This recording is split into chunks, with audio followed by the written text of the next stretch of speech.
A paz do Senhor Jesus, meus irmãos. Vamos aqui direto ao assunto, né?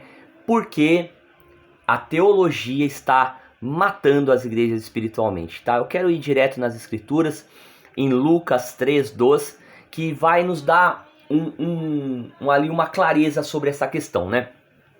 Lucas 3:2 está escrito assim, Bíblia Sagrada está aqui, amém? Está escrito assim, ó.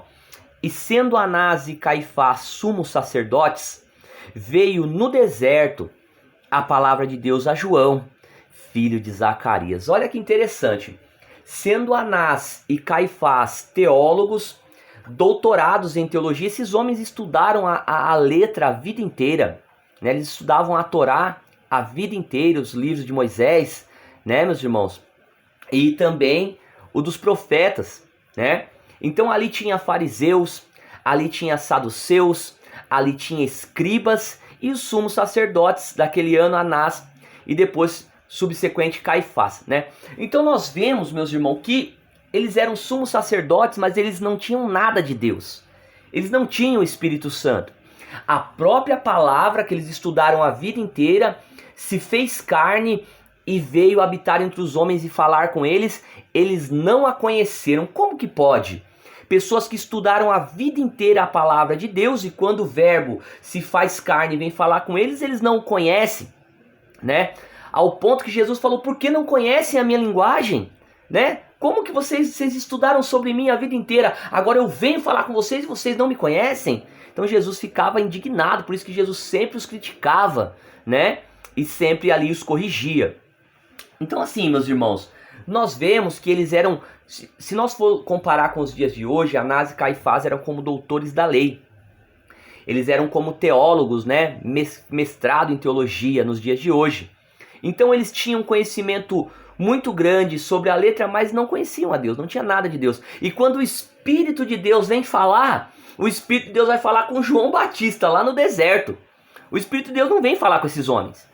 O Espírito de Deus não vem falar com Anás, nem com Caifás, nem com os demais ali, escribas e fariseus. O Espírito de Deus vai lá no deserto falar com João Batista, um homem simples, um homem que estava se vestindo ali de pele de camelo e comendo gafanhotos e mel silvestre, né, meus irmãos? Um homem a qual, meus irmãos, não tinha teologia, não tinha estudo, né? Sabe-se lá se sabia ler e escrever.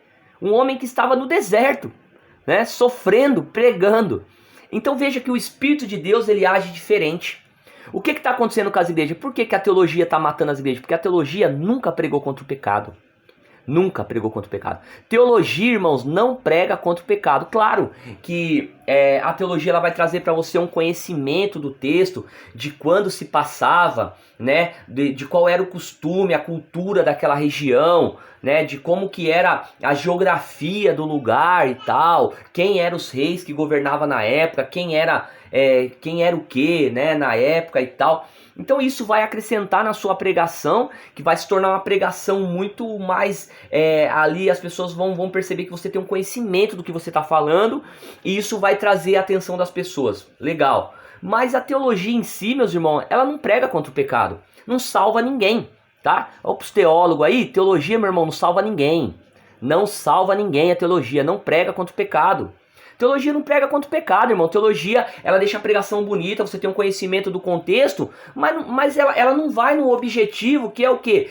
O arrependimento e a pessoa largar o pecado para viver com Deus. Entendeu? A pessoa mudar de vida. Teologia, ela enfeita, fica bonito, tal, fica uma pregação eloquente, né, meus irmãos? Mas salva ninguém, não salva ninguém. Por quê? Porque não prega contra o pecado. Por isso que Jesus escolheu o homem simples. Irmãos, se nós formos ver a forma que Jesus nos ensinava, que Jesus pregava, ele tentava ser o mais simples possível. Então Jesus ia falar com agricultores, pessoas que não tinham conhecimento profundo sobre o universo, sobre as coisas mais complexas.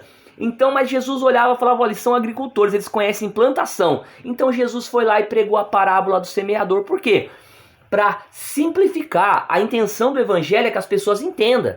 A intenção do evangelho não é falar um monte de palavra difícil, aonde todo mundo vai falar, olha, que palavra, hein? Palavra bonita, mas ninguém entendeu nada. As vidas não mudam, as pessoas não são transformadas, tá entendendo? Então assim, o objetivo do evangelho é ser simples, é que as pessoas entendam o que Deus quer, entendam o que Deus quer falar, e não ficar enfeitando, falando um monte de palavras difíceis a qual ninguém entende nada.